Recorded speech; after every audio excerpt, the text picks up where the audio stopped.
ये कहानी ताकेशी नाम के एक लड़के की है। कैसे वो एक मेज गर्ल को किस करने के बाद इस दुनिया का सबसे ताकतवर मेज बनता है और सबसे ताकतवर डेमन लॉर्ड को वो अपनी ताकत से कैसे हराता है। ये कहानी एक ताकेशी नाम के लड़के की है जिसकी घर की लाइफ तो काफी ज्यादा बेकार थी। उसे घर के अंदर नकारा जाता था, इसलिए वो रोजाना स्कूल जाया करता था। उसका साथ देने के लिए उसकी गर्लफ्रेंड कुरोमी भी होती थी। वो रोजाना स्कूल जाते हुए अपने डोजो के अंदर प्रैक्टिस किया करता था। एक दिन वो डोजो के लिए जाता है, पर उसके बगल वाले कमरे से एक लड़की बाहर गिरती है। उसे वो बेहोशी की हालत पा के उसे अब इन्फर्मरी लेके जाता है, जहाँ पे वो लड़की उसे गले लगाते हुए रोने लग जाती है और भाई भाई चिल्लाती है। पर जैसे ही वाताकाशी उसे होश में लाता है, वो लड़की अनजान लड़की को देख के धक्का देती है, उसके ऊपर गन पॉइंट कर देती है और अब वो एक हल्की हल्की बेहोश होने लग जाती है और उसके ऊपर गिरती है। उनकी फर्स्ट किस हो जाती है। तो दूसरी तरफ अब वो लड़की उसके ऊपर फायर कर देती है। तकाशी से बताता है कि उसने तो उसकी जान बचाई थी, आखिरकार उस पे फायर क्यों कर रही है। और साथ ही में तकाशी जो होता है उस लड़की जिसका नाम म्यू है, उसके बगल से गोल्डन ऑरा बाहर निकलते हुए देखता है। वो चीज से वो बताता है। वो लड़की उससे पूछती क्या वो सच में एक तरह की लाइट उसके पीछे से देख पा रहा है, पर तभी उसके पीछे एक बटरफ्लाई आ जाती है, जिससे वो लड़की जिसका नाम म्यू है वो उसे मार देती है। उसे बता देती है कि उसका भाई उसका पीछा कर रहा है मारने के लिए, पर तभी उसका भाई गेट खोल के आ जाता है, जिसके हेयर ब्लैक होते हैं और लंबी स्वॉर्ड। जैसे ही वो उसे देखती है वो भागने की कोशिश करने लग जाती है, पर उसके साथ ही उनके भागने के रास्ते बंद कर देते हैं और सबसे बड़ा आदमी जिसका नाम ओयो गामी है, वो अपनी बड़ी स्वॉर्ड के साथ उस लड़के के ऊपर अटैक करने के लिए आगे आने लगता है। तकाशी उस लड़की को बचाने के लिए उसके हर एक अटैक को रोकने लग जाता है, पर वो लड़का जिसके पास बड़ी स्वॉर्ड है वो उसकी स्वॉर्ड को बड़ी ही आराम से काट देती है, क्योंकि वो लकड़ी की होती है। उसकी स्वॉर्ड कट चुकी थी, पर उसके बावजूद भी तकाशी के पास एक इस तरह की पावर आ चुकी थी जिससे कि वो आने वाले टाइम में अटैक देख सकता था। इसकी मदद से वो उस लड़के को डिफेंड कर पाता है और कन्फ्रंट करता है, और उसकी स्वॉर्ड उसके हाथ से पीछे की तरफ गिर जाती है और वो स्वॉर्ड जाके खिड़की पे लगती है, जिसकी मदद से वो भाग के वहां से निकल आते हैं। अब एक दीवार के पीछे म्यू उसे सारी चीजें बताती है कि वो मैजिशियंस है जो उसका पीछा कर रहे हैं। वो एक ऑर्गेनाइजेशन के हिस्सा है जो कि हर एक मैजिशियंस को मारना चाहती है और इंसानों को खत्म करना चाहती है, क्योंकि वो खुद को सबसे उच्च जाति के समझते हैं और बाकी सारे को निम्न, इसलिए वो उसे भी मारने की कोशिश कर रहे हैं। और उस ऑर्गेनाइजेशन के एक स्क्वाड का हिस्सा उसका भाई भी है और उसका भाई उसे इसीलिए मारना चाहता है। पर तभी वहां पे हमें दिखाया जाता है कुरुमी को आते हुए। कुरुमी तकाशी को दूसरी लड़की के साथ देख के गुस्सा थी, पर तभी वहां पे ओईगामी आ जाता है जिसके साथ में म्यू का भाई नहीं होता है। पर तभी वो लोग कहते हैं कि अब हम तुम्हें खत्म कर देंगे। वहीं पे एक नेड लड़का जो होता है वो म्यू के ऊपर अटैक करने के लिए जाता है, पर कुरुमी जो होती है अपनी किताब उसके मुंह पे फेंक देती है। उसके जैसे वो थोड़ा पीछे हटता है और अपने सूटकेस को खोलता है जो कि उसके साथ में था। उसके अंदर से बड़े बड़े बक्स बाहर निकलते हैं और उसके अंदर से फायर मैजिक निकलता है जो कि बुलेट के रूप में था। वो उनके ऊपर अटैक करता है। म्यू थोड़ी इंजर्ड हो जाती है और उसकी चपेट में अब तो कुरुमी भी आ चुकी थी। अब दूसरी तरफ वो लड़का जिसने अटैक किया था उसने एक नॉर्मल ह्यूमन जिसका नाम कुरुमी है उस पर अटैक कर दिया था।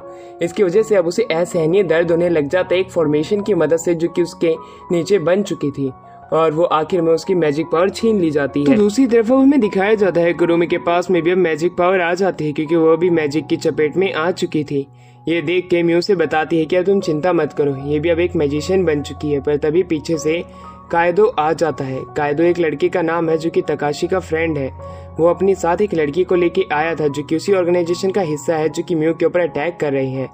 कायदो के पास भी अब मैजिक पावर आ चुकी थी जो कि फायर मैजिक थी और उसकी पावर डिस्ट्रक्टिव थी। म्यू से ये सारी बातें बताती हैं। तो दूसरी तरफ ओईगामी जो होता है वो अब तकाशी को दूसरी तरफ ले जाने लगता है, क्योंकि वो उसे फाइट करना चाहता। तो उन दोनों के बीच में फाइट शुरू हो जाती है, जहाँ पे तकाशी कुरुमी के स्वॉर्ड से खुद को डिफेंड कर रहा होता है और अपनी आइस की मदद से उसके अटैक से बच रहा होता है। वो एक चांस का इंतजार कर रहा था जिसकी मदद से वो इस बड़े से दिखने वाले लड़के को हरा सके, और उसमें सहायता म्यू करती है। वो अपनी एक बुलेट फायर करती है जिसकी मदद से उसके सामने वाले दुश्मन 5 सेकंड के लिए ब्लाइंड हो सकते थे। इस चीज का फायदा उठाते हुए तकाशी जो होता है उसके गले पे अटैक करता है और वो बेहोश हो जाता है। अब म्यू जो होती है उन्हें इस दुनिया की सच्चाई दिखाने के लिए एक मिरर वर्ल्ड से दूसरी दुनिया में लेके जाती है जिसे रूइन कहा जाता है। रूइन वो दुनिया है जिसके अंदर मैजिशियंस रहते हैं। मैजिशियंस की यहाँ पे हमेशा लड़ाई चलती हुई आ रही है, जिसकी वजह से इस जगह का ऐसा हाल है जो कि पूरी तरीके से तहस नहस हो गई है। अब वो उन्हें एक ऐसे स्कूल में लेके जाती है जहाँ पे वो पढ़ाई करती है। वहाँ के प्रिंसिपल जो होती है वो 15 साल की दिखने वाली एक बच्ची लग रही थी, पर वो तो एक बुढ़ी औरत के समान है। अब वो उनकी शुक्रिया अदा करती है क्योंकि उसने म्यू की जान बचाई, साथ में उन्होंने मदद की उस ऑर्गेनाइजेशन को पकड़ने में जो कि उनके ऊपर हमला करने की हमेशा कोशिश करते हैं। अब वो उन्हें घोस्ट ट्रेल के बारे में बताते हैं जो कि उस ऑर्गेनाइजेशन का नाम है। उसका मालिक जिसका नाम काजुमे था, काजुमे इतना ताकतवर था कि वो इस पूरी दुनिया के ह्यूमंस को खत्म करना चाहता था और मैजिशियंस का राज लाना चाहता था। इसके लिए अपनी सबसे ताकतवर स्पेल का इस्तेमाल करता है, पर सबसे ताकतवर 15 मैजिशियंस ने उसका मुकाबला किया, उसे हराने में कामयाब रहे। और दूसरी तरफ अब मैजिशियंस और उन लोगों के बीच में एक ऐसी संधि हो गई जिसकी मदद से सबसे पहले मैजिशियंस के बीच में लड़ाई होगी। जो ऑर्गेनाइजेशन जीतेगी उसका रोल रियल वर्ल्ड में चलेगा, उससे पहले कोई भी वहाँ पे अटैक नहीं कर सकता है। इसमें सहायता के लिए सबसे बड़े गॉड ने उनकी मदद की और रियल वर्ल्ड को और इनके वर्ल्ड को अलग कर दिया मिरर के द्वारा। अभी मिरर वर्ल्ड के अंदर रहते हैं। तो दूसरी तरफ अब जो कोई भी रियल वर्ल्ड के अंदर मैजिक का इस्तेमाल करेगा नॉर्मल ह्यूमंस के ऊपर, उसे सजा मिलेगी क्योंकि एक ऐसा कर्स है। अब दूसरी तरफ उनसे पूछते कि आखिरकार वो इस दुनिया में रहना चाहते हैं या दूसरी दुनिया में जाना चाहते हैं। तकाशी इसी दुनिया में रहना चाहता था क्योंकि दूसरी दुनिया में तो उसके घर वालों ने उन्हें नकार दिया था।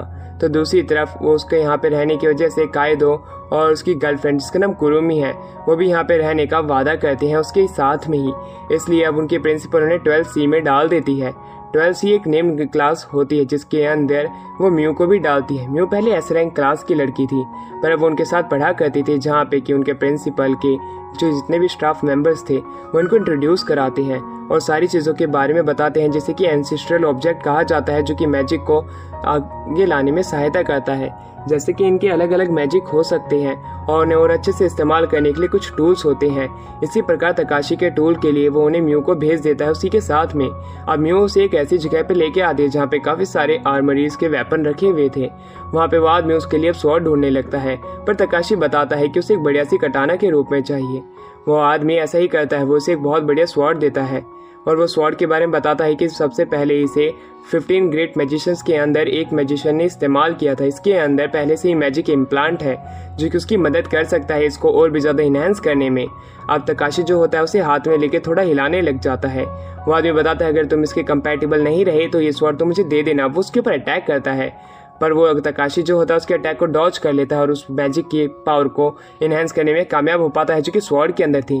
पर उसकी मैजिक पावर वो स्वॉर्ड काफ़ी ज़्यादा अपने अंदर खींच रही थी और वो एक स्वॉर्ड में बदल जाती है और इसी प्रकार तकाशी उसके स्वॉर्ड की गन में बदलने की वजह से बेहोश होने लगता है।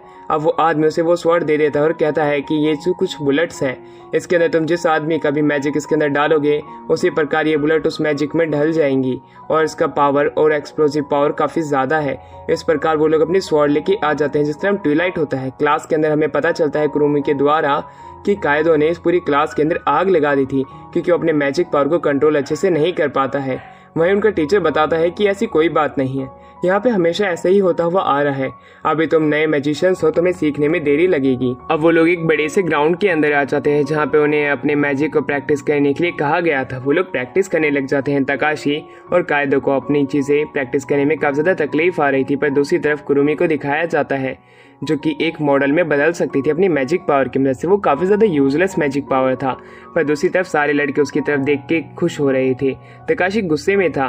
वहीं दूसरी तरफ अब उन्हें दिखाया जाता है तीनों लोगों की पावर से कंट्रोल नहीं हो रही थी। म्यू अब उन्हें चलने के लिए कहती है, जहाँ पे ड्रेसिंग रूम के अंदर अब हमें दिखाया जाता है म्यू जो होती है वो कुरुमी को लेके जाना चाहती थी एक फॉर्च्यून टेलर के पास जो कि उनकी लव लाइफ के बारे में बता सकता था। इसलिए वो दोनों एक साथ चलने के लिए तैयार हो जाती है, जहाँ पे उन्हें कायदो और तकाशी भी मिलते हैं। जैसे ही वो आपस में बात कर रहे थे वहाँ से दो लड़कियाँ जाने लगती है जो कि म्यू को कहती है कि तुम्हारा भाई तो गद्दार है, तुम गद्दार की बहन हो। इस वजह से वो काफी ज्यादा गुस्से में वहाँ से चली जाती है। वो नाराज थी यहाँ के लोगों से। अब हमें दिखाया जाता है उनके क्लास के टीचर को जो कि न्यू स्टूडेंट्स को यहाँ की हिस्ट्री बता रहे होते हैं कि इस दुनिया के अंदर 6 कम्युनिटीज हैं। उन 6 कम्युनिटीज के ऊपर राज करने का काम विजार्ड का होता है जो कि उन्हीं की स्कूल को कहते हैं। वो लोग इनके ऊपर राज करते हैं। तो दूसरी तरफ घोस्ट ट्रेल भी एक ऑर्गेनाइजेशन है जिसका हिस्सा म्यू का ब्रदर है, पर म्यू के ब्रदर के साथ में ही उसकी मेमोरीज इरेज कर दी गई थी, इसलिए वो उनका साथ दे रहा है। ये बात सभी को पता है, पर वो उसे नकारते हैं, वो उसे गद्दार मानते हैं और घोस्ट ट्रेल कम्युनिटी को यहाँ के लिए टेररिस्ट माना जाता है। अब क्लास के अंदर हमें दिखाते हैं तकाशी जा रहा होता है जहाँ पे वो नोटिस करता है कि काफी सारे बच्चे कुरुमी की फोटोज को आपस में शेयर कर रहे हैं। ये देख के वो उन पे भड़क जाता है और कहता है कि मैं उसका बॉयफ्रेंड हूँ, आखिरकार तुम्हारी हिम्मत कैसे हुई ये सब करने की। म्यू वहाँ पे ये बात सुन के भाग जाती है। वो एक कमरे में जाने लग जाती है। तकाशी काफी ज्यादा सैड हो चुका था, उसके लिए ये चीजें कुरुमी भी देख रही होती है। फिर कुरुमी के पास्ट को बताया जाता है जहाँ पे फॉर्चून टेलर ने उसे कहा था कि उसकी लव लाइफ खत्म होने वाली है, जहाँ पे उसका प्यार उसे धोखा देगा। ये बात सुन के वो वहाँ से भाग जाती है। म्यू को ये बात पता चल चुकी थी, वो उससे माफी भी मांगती है, पर कुरुमी क्या करे, आखिरकार उसके प्यार को पाने की कोशिश करी। वो गुस्से में अब जाती है और वहाँ पे तकाशी को गले लगा लेती है। वो उसे किस करना चाहती थी क्योंकि म्यू ने उससे बताया है कि म्यू की और उसकी किस पहले ही हो चुकी है, पर तकाशी इसके लिए मना कर देता है और उसे कहता है कि अब हमें अपना रिश्ता खत्म कर देना चाहिए। रिश्ता खत्म करने से उसकी बात को उसे समझ में नहीं आता है। तो दूसरी तरफ काफी सारे लड़के अब उसे रोजाना तौर पे प्रपोज किया करते थे। उन्हीं में से एक लड़के ने तो उसके शरीर पे हाथ भी लगा दिया था। इसी वजह से कुरुमी को अब दौरे पड़ने लग जाते हैं, यानी कि पास्ट लाइफ ट्रॉमास। अब वहाँ पे तभी तकाशी बीच में आके कहता है कि मैं तुम्हारी जान ले लूंगा अगर अगली बार तुमने इसे टच भी किया। फिर हमें बताया जाता है कुरुमी पहले से ही काफी ज्यादा सुंदर थी, हमेशा उसे लड़के अलग ही नजर से देखा करते थे। उन्हीं में से एक लड़के ने तो उसे स्टॉक करने की भी कोशिश की थी। इसलिए कुरुमी ने तकाशी की मदद मांगी थी कि वो उसका नकली बॉयफ्रेंड बनने का नाटक करे, जिसकी वजह से लोग उसकी तरफ स्टेप ना लें। अब हमें तकाशी के भाई के बारे में बताया जाता है जो कि कुरुमी को पसंद किया करता था। उन दोनों भाई के बीच में पहले रिश्ता काफी ज्यादा अच्छा था, पर जब उसे पता चलता है कि उसके भाई अब कुरुमी का बॉयफ्रेंड है, उसे गुस्सा रहता था। एक दिन तकाशी उसे टच करता है पर वो आगे जाके गिर जाता है और बस उसके ऊपर चढ़ जाती है। इस प्रकार वो थोड़ा इंजर्ड हो जाता है। तभी से उनके रिश्ते में खटास हो चुकी थी। वहीं कुरुमी अब उसे शांत होने के लिए कहती है और साथ ही में वो अपनी पिक्चर्स में से एक पिक्चर उसे लौटा देती है कि उसे देख के अपने स्वॉर्ड से प्रैक्टिस कर सकता है रात के समय में। और वो तकाशी को अपने पुराने रिश्ते में आने के लिए मनाने में काफी ज्यादा खुश हो जाते कि वो मना चुकी थी उसे। वहीं तकाशी जो होता है उसकी बात को भी मान लेता है क्योंकि उसके पास और कोई चारा नहीं है। स्कूल के दौरान अब हमें कायदो को दिखाया जाता है जिससे कि वही बुलेट पकड़ाई जाती है तकाशी के द्वारा। वो उसमें अपना मैजिक डालने की कोशिश करता है पर वो उसमें कामयाब नहीं हो पाता है। वहीं पे कुरुमी आती है, उसे बताती है कि म्यू कहीं पे भी नहीं मिल रही है। एक मैप है जिसका रास्ता हमें दिखाया गया है। वहीं ये सारी चीजें वो तकाशी जो होता है अपने टीचर को बताता है, पर टीचर उन्हें जाने से मना कर देता है। यही बात वो प्रिंसिपल को भी बताता है। प्रिंसिपल से मना कर देती है पर वो साथ ही आपस में ये बात करते हैं कि वो म्यू को बचाने की हर प्रकार की कोशिश करेंगे। अब वो एक टेलीपोर्टेशन गेट की तरफ भरने लग जाते हैं। वो गार्ड्स को चकमा देते हुए ऐसा ही करते हैं। वो एक दूसरी दुनिया की तरफ में पहुंच जाते हैं जहाँ पे पहले ही एक फाइट चल रही थी एक डोम के अंदर। एक ग्रेट मैजिशियन वहाँ पे उनकी रखवाली के लिए बैठा हुआ था पहले से ही। इस डोम के बाहर अगर वो जाएंगे तब उनकी जान वो नहीं बचा पाएगी। वो बात उन्हें ये बताती है और कहती कि म्यू यहाँ पे नहीं है। वो उनके ऊपर एक आदमी आके गिरता है जिसका खून उस पूरे डोम पे बिखर जाता है और वो उसी समय डिसइंटीग्रेट होकर मारा जाता है। अब वहाँ से तकाशी जो होता है कायदो को कुरुमी को ले जाने के लिए कहता है, खुद वो म्यू को ढूंढने के लिए चला जाता है। उसी के साथ उसके पीछे भी आ जाते हैं। दूसरी तरफ हमें म्यू को दिखाया जाता है जहाँ पे कि उसका भाई जो होता है उसे मारने की कोशिश कर रहा होता है। उसे उसकी भाई की लोकेशन उसी फॉर्चून टेलर ने बताई होती है और उसे बताता है कि वो फॉर्चून टेलर उनके ही घोस्ट ट्रेल का एक हिस्सा थी। वो तो उनके मारने का एक प्लान था जिसमें वो फंस चुकी है। वो उसे मारना चाहता था पर तभी म्यू जो होती है उसे पास्ट लाइफ के बारे में याद दिलाने लग जाती है, पर उसे कुछ भी ऐसा याद नहीं था। पर उसके बार बार याद दिलाने पर उसे थोड़ी बहुत ही मेमोरीज याद आती है, पर तभी उसकी मैजिक पावर को शक कर लेता है। वो बेहोश हो जाती है पर तकाशी वहाँ पे सही समय पे आ जाता है। वो उसे कन्फ्रंट करता है और उसे फाइट करने के लिए आगे चला जाता है। उसकी स्वॉर्ड का उसके ऊपर कुछ भी असर नहीं हो रहा था क्योंकि वो पहले से ही एक एक्सपीरियंस प्लेयर है जिसके सामने तो तकाशी कुछ भी नहीं है।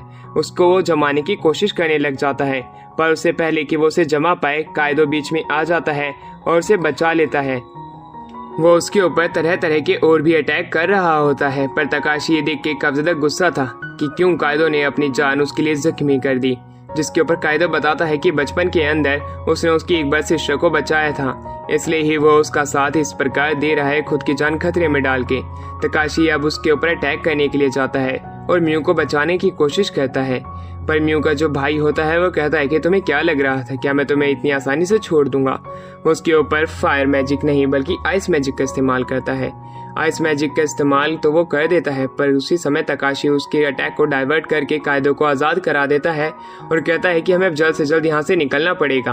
अब वो वहाँ पे वापस से जाता है और म्यू के भाई के ऊपर अटैक करने की कोशिश करता है।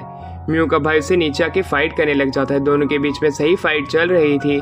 उसी दौरान हमें दिखाया जाता है कि वहाँ पे उसी समय तकाशी जो होता है अपने मैजिक का इस्तेमाल करता है और उसकी पावर को रोकने की कोशिश करता है, पर उसमें कामयाब नहीं हो पाता है। अब म्यू बीच में आ जाती है और दूसरी तरफ कायदो उसी बुलेट के अंदर अपना मैजिक डालने की कोशिश कर रहा था। और अब हमें दिखाया जाता है कि तकाशी जो होता है अपनी पावर को इन्हेंस करने की कोशिश कर रहा था। अब वहीं म्यू का भाई उनके ऊपर अटैक करता है। लड़के शील्ड बना के उसके अटैक को रोकती हैं, तो दूसरी तरफ कायदो उस फायर मैजिक बुलेट को तकाशी को दे देता है। तकाशी अपनी स्वॉर्ड को इन्हेंस करने में कामयाब हो पाता है और वो फायर मैजिक का इस्तेमाल करता है, जो कि काफी ज्यादा बड़ा अटैक था। वो सीधा म्यू के भाई के ऊपर जाके लगता है और वो नीचे आके गिर जाता है। अब म्यू अपने भाई को के लिए काफी ज्यादा फिक्र कर रही थी, पर तकाशी उसे रोकने के लिए कहता है। पर तभी वहाँ पे एक बटलर आ जाता है। वह बटलर कहता है कि तुम लोग काफी ज्यादा अच्छे मैजिशियन हो, मुझे ये देख के काफी ज्यादा खुशी हुई। ये कह के वो वहाँ से म्यू के भाई को लेके गायब हो जाता है। ये बात वो प्रिंसिपल को बताते हैं। दूसरी तरफ प्रिंसिपल उनके ऊपर गुस्सा थी, वो भी इंजर्ड थी अभी रिसेंट की फाइट के अंदर। वो कहती है कि आखिरकार तुम अपनी जान इस तरह खतरे में क्यों डाल रही हो, तुम्हारी जान हमारे लिए काफी ज्यादा इंपॉर्टेंट है क्योंकि तुम ही आने वाले भविष्य हो। ये बात सुन के तकाशी जो होता है वो कहना चाहता था कि हम म्यू के भाई को बचाना चाहते हैं, जिसके लिए प्रिंसिपल कहती है सबसे पहले तुम्हें एक टेस्ट को क्लियर करना पड़ेगा। और जो टेस्ट के बारे में बताया जाता है, जो कि मिड टर्म टेस्ट होता है, जिसके अंदर एक विलेज के अंदर एक बहुत बड़ा कैसल है, एक सीधा कैसल। ये एक इल्यूजन कैसल है, इसके पास में तुम्हें जाना है। तुम्हारे लेवल के हिसाब से अलग अलग लेवल सेट किए जाएंगे, इस प्रकार तुम उसके अंदर जा पाओगी और इसी प्रकार तुम म्यू के भाई को बचा पाओगे। ये टेस्ट शुरू होते हैं, जिसके अंदर हमें दिखाया जाता है सिटी के अंदर वो सारे लोग भागने लग जाते हैं, जहाँ पे काफी सारी स्पाइडर्स के ऊपर गैंटलिंग गन लगी हुई होती है, जो कि उनके ऊपर नॉनस्टॉप अटैक करने लग जाती है। काफी सारे बच्चे इंजर्ड होते हैं, दीवारें टूट जाती हैं, पर तकाशी अभी भी बचा हुआ था। वो वहाँ पे देख पाता है ओईगामी को वो कहता है कि आखिरकार तुम यहाँ क्या कर रहे हो। ओईगामी को कुछ भी चीज याद नहीं होती है। वो कहता है कि आखिरकार तुम कौन हो। तकाशी को फिर पता चलता है कि उसकी यादें सारी मिटा दी गई हैं। ये बात ओईगामी को भी पता होती है, उसे पिछली लाइफ के बारे में कुछ भी याद नहीं था। अब वो अपने रास्ते जाने लग जाता है। दूसरी तरफ बच्चे के ऊपर अलग अलग मॉन्स्टर्स अटैक कर रहे थे। वो खुद को बचाने की पूरी कोशिश कर रहे थे, पर तभी टेस्ट साइड में ग्लिच होता है। फिर हमें पता चलता है कि यहाँ पे गोल्ड ट्रेलर ने हस्तक्षेप कर दिया है इनकी टेस्ट साइड के अंदर, जिसमें फॉर्चून टेलर उनकी मदद कर रही थी। वो यहाँ पे अपने पोटेंशियल एनिमीज को ढूंढने के लिए आए थे, जो कि उनके लिए फ्यूचर में खतरा बन सकते हैं। उनके नीचे एक ब्लैक वर्ल्ड का निर्माण होता है, उन सभी को वहाँ पे खींच लिया जाता है। तकाशी वहाँ पे अपने साथियों से मिलता है और जो कोई भी वहाँ पे इंजर्ड हो रहा था वो दूसरी दुनिया में चला जा रहा था। ओयागामी इसी प्रकार कुरुमी की मदद करता है, जिसमें वो थोड़ा इंजर्ड हो चुका था, इसलिए उसे दूसरी दुनिया में भेज दिया जाता है। पर जाने से पहले कुरुमी कहते हैं कि आखिरकार तुम्हें मुझे बचाने की जरूरत क्या आई, पर वहाँ से गायब हो चुका था। दूसरी तरफ अब हमें दिखाया जाता है कुरुमी और वो सारे आपस में बात कर रही थी कि आखिरकार अब हम यहाँ से बच के कैसे निकलें। ये बात ओयागामी की भी छेड़ देते हैं, जिसमें म्यू ने बताती है कि उनकी यादें अब चली गई है। वो लोग पहले घोस्टेल के हिस्सा थे, अब वो विजार्ड के हिस्सा बन चुके हैं। पर तभी वहाँ पे एक बहुत बड़ा गोलिम आ जाता है। उस गोलिम से बाकी लोगों को बचाने के लिए तकाशी उस पे अटैक करता है। सारे लोग उसकी अब मदद करने लग जाते हैं, पर वो गोलिम काफी ज्यादा ताकतवर था। कायदो को भी काफी ज्यादा दिक्कत आ रही थी उसको रोकने में, वो अपने फायर मैजिक को समन नहीं कर पा रहा था। तकाशी जो होता है वो अब उसे एक फायर मैजिक बुलेट में इन्हेंस करने के लिए देता है, पर वो जब उसके ऊपर फेंकता है वो बुलेट जो होते हैं उस गोलेम के लग जाती है, वो तकाशी तक नहीं पहुंच पाती। अब तकाशी जो होता है उस मॉन्स्टर से बचते हुए उस बुलेट को लेने के लिए जाता है। कायदो उसके पंच का अटैक करता है और अपने फायर मैजिक की मदद से उसे रोक पाने में कामयाब हो पाता है। इसी चीज का फायदा उठाते हुए तकाशी उस फायर मैजिक बुलेट को अपने स्वॉर्ड में डालता है और उस गोलेम को आधा काट देता है। तो दूसरी तरफ वो गोलेम मरने के बाद एक कार्ड में बदल के उस फॉर्चून टेलर के पास में जाता है। वो फॉर्चून टेलर जो होती है वो कहती है कि आखिरकार में 15 ग्रेट मैजिशियन के ट्विलाइट स्वॉर्ड का इस्तेमाल करने वाला आखिरकार कोई तो आ ही गया। तो अब हमारा सीन शिफ्ट होता है, हमें क्लासरूम को दिखाया जाता है, जहाँ पे कि कुरुमी बोल रही होती है तकाशी को कि उसे उसके पेरेंट्स की श्राइन पे चलना है, पर तकाशी मना कर देता है, इसलिए कुरुमी रूट के वहाँ से चली जाती है। वहीं म्यू जो होती है अब वहाँ से गुस्सा होकर जाने लग जाती है और वो सोचती है कि कुरुमी और उसके बीच में वो आ गई है। तो दूसरी तरफ कुरुमी गुस्से में रियल वर्ल्ड में बैठी हुई थी। तकाशी जो होता है वह रोजाना प्रैक्टिस कर रहा होता है। उसी बीच अब हमें दिखाया जाता है म्यू को। म्यू जो होती है उसके पास में आने लग जाती है। उसी दौरान उसकी तबीयत खराब हो जाती है, इसलिए तकाशी उसे छोड़ने के लिए उसके रूम में आता है, पर वो उसे पकड़ लेती है और उसके साथ में तकाशी 1 घंटे उसी कंबल के नीचे बिता देता है। और उसी समय अब हमें दिखाया जाता है जब वो बाहर निकल ही रहा था, वहाँ पे कुरुमी आ जाती है जो कि गुस्से में होती है और वो वहाँ से पहले तकाशी को बाहर फेंक देती है। तकाशी को वहाँ से बाहर फेंकने के बाद में वो म्यू को भी भगा देती है और रोने लग जाती है फूट फूट के।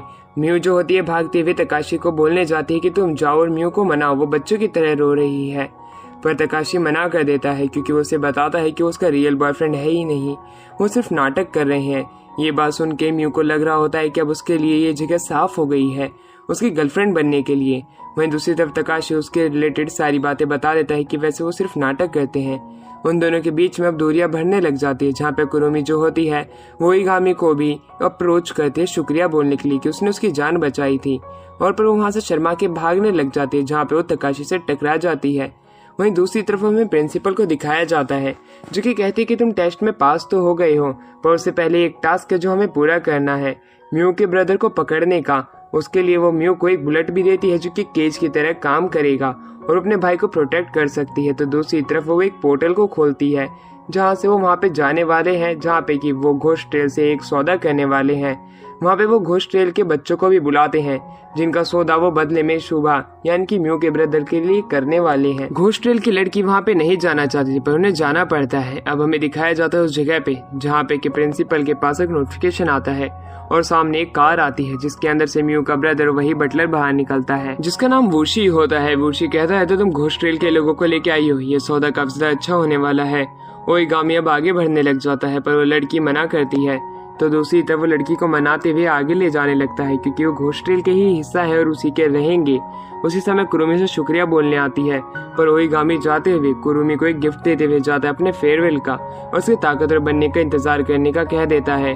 वहीं बटलर जो होता है वहां से अपनी कार लेके चला जाता है बाकी के लोगों को, पर वो पीछे छोड़ जाता है म्यू के ब्रदर को। वहीं दूसरी तरफ प्रिंसिपल और वूशी के बीच में एक आखिरी फाइट का फैसला हो जाता है, वो दूसरी जगह में जाने लगते हैं।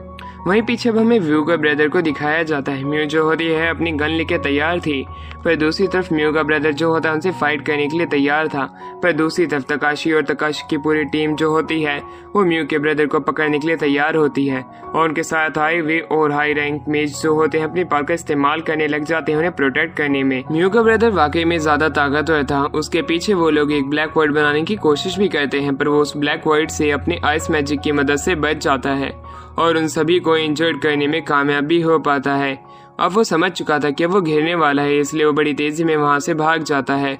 तो दूसरी तरफ इन्फरी मेज जो होती है वो बाकी लोगों को उसका पीछा करने के लिए कहती है। तकाशी और म्यू वहां पे चले जाते हैं और वो कुरुमी को पीछे रोक के बाकी लोगों को हील करने का कह देती है। अब हमारा सीन शिफ्ट होकर प्रिंसिपल के ऊपर आता है जो कि वूशी से फाइट कर रही होती है। वूशी जो होता है उसे कहता है कि अब हम काफी लंबे समय बाद मिले हैं। उनकी बातों से अब हमें पता चल रहा होता है कि ये पहले एक ही टीम के टीममेट रह चुके हैं, पर अब सिचुएशन इतनी बदल गई है कि अब इन्हें अलग होना पड़ा है।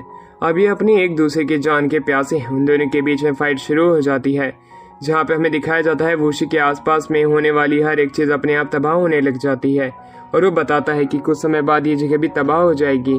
पर उसको रोकने के लिए अब हमें दिखाया जाता है प्रिंसिपल जो होती है अपने पावरफुल अटैक्स का ही इस्तेमाल कर रही होती हैं, पर वूशी कहता है कि तुम उसका इस्तेमाल मत करो क्योंकि तुम्हारी आज जान जाने वाली है। पर वो कहती है कि तुम इसका फैसला अभी से नहीं कर सकते हो। दोनों के बीच में अब हैंड कॉम्बैट शुरू हो जाते हैं मिली वेपन से, जिसके अंदर हमें दिखाया जाता है प्रिंसिपल काफी ज्यादा इंजर्ड हो चुकी थी।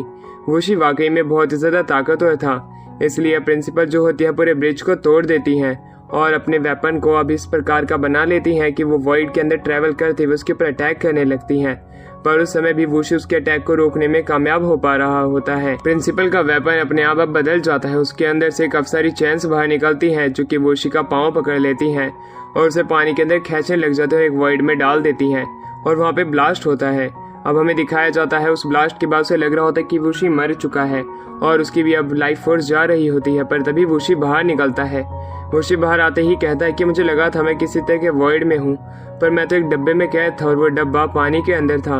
अगर मुझे ये बात पता नहीं होती तो शायद से मैं बाहर भी आने का ट्राई नहीं करता, पर अपने आप ही मैं बाहर आ गया। कितनी अच्छी बात है। ये कहने के बाद वो कहता है कि अब तुम काफी ज्यादा इंजर्ड हो चुकी हो, मुझे लगता है कि अब तुम मरने वाली हो। अब घोस्ट ट्रेल का लीडर भी बाहर आने वाला है अपने स्लम्बर से। अब तुम तैयार रहना, तुम्हारी जब सीक्रेट्स रिवील होंगे।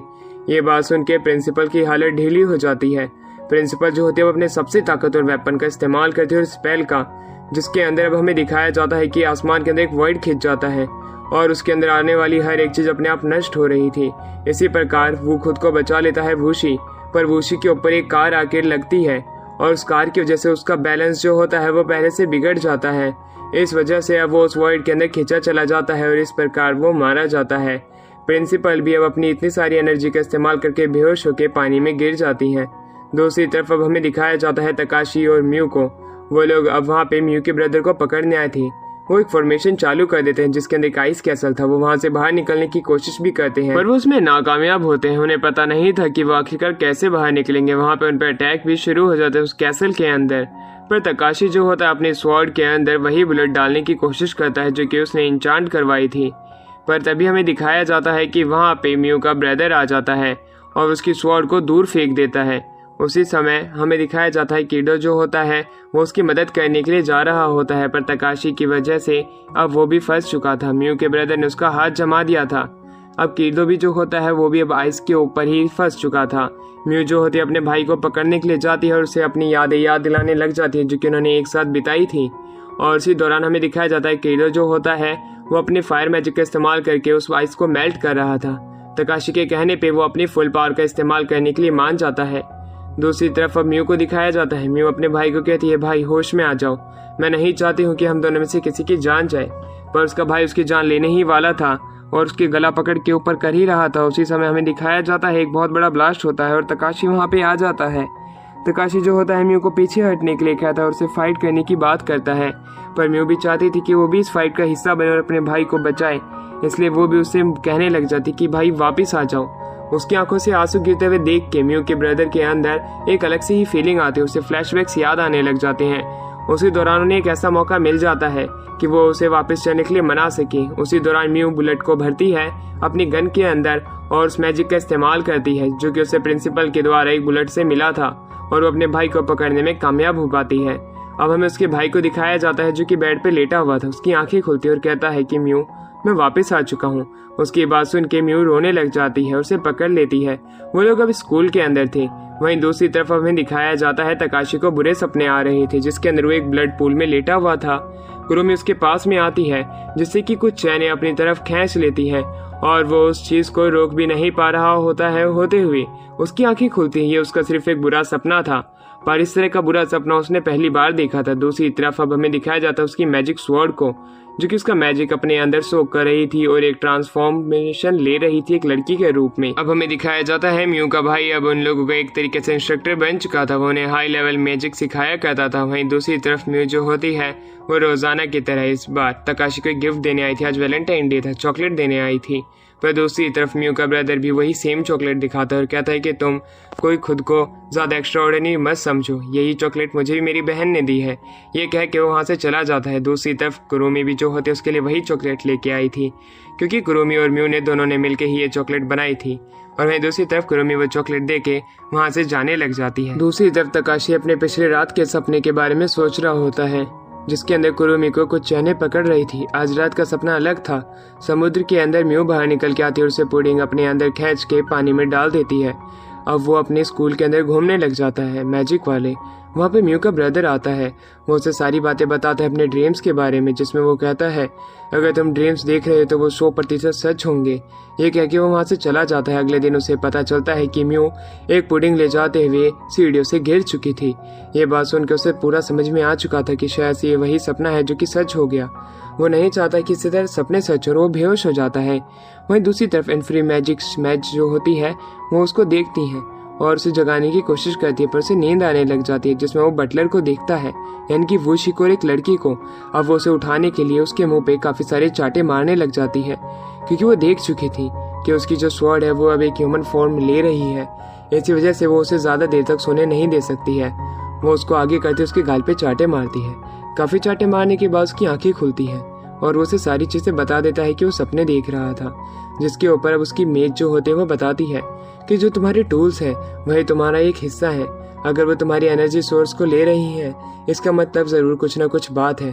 तुम उसे अच्छे से टेम नहीं कर पा रहे हो, तुम्हें उसे करने की अच्छे से टेम कोशिश करनी पड़ेगी, तभी आगे चल के वो तुम्हारा साथ देगी मुसीबत के वक्त में। इसके लिए तुम अलग अलग चीज़ें भी ट्राई कर सकते हो, या तुम उस सपने के अंदर जाके अपने स्वॉर्ड के मास्टर को हरा दो और उसे अपने अधीन में ले लो। उसकी बात सुन के उसके लिए वो तैयार था, क्योंकि वो रोज़ाना इस तरह के सपने नहीं देख सकता था जिसके अंदर इतना बुरा हो।